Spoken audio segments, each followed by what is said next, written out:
பதுளை மறைமாவட்டம் கப்புத்தளை கஹாகல்ல திருமறை கலாமன்றத்தினால் முன்னெடுக்கப்பட்ட பலிக்களம் திருப்பாடுகளின் தவக்கால ஆற்றுகை பங்குனி மாதம் 27ஆம் தேதி நேற்றைய தினம் வெள்ளிக்கிழமை கப்புத்தளை புனித செபஸ்தியார் ஆலய முன்றலில் நடைபெற்றது. இவ்வாற்றுகை யாழ் திருமறை கலாமன்ற உதவி நிர்வாக இயக்குனர் அருட்தந்தை ஆண்டன் ஸ்டீபன் அவர்களின் ஆலோசனை மேற்பார்வையில் கப்புத்தளை புனித செபஸ்தியார் ஆலய பங்கு தந்தை அருட்தந்தை மேவின் அவர்களின் வழிநடத்தலில் கப்புத்தளை திருமறை கலாமன்ற இணைப்பாளர் திரு ஐசாக் அவர்களின் உதவியுடன் மேடையேற்றப்பட்டது.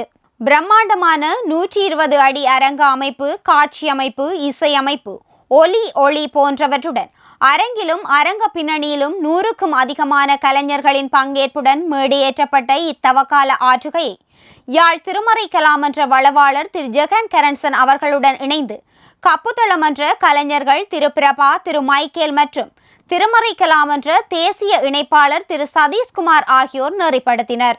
இவ்வாற்றுகையில் பதுளை மறைமாவட்ட ஆயர் பேரருட்தந்தை ஜூட் நிசாந்த, அருட்தந்தையர்கள், அருட்சகோதரிகள், இறைமக்கள் என பலரும் பங்கு பெற்றினர்.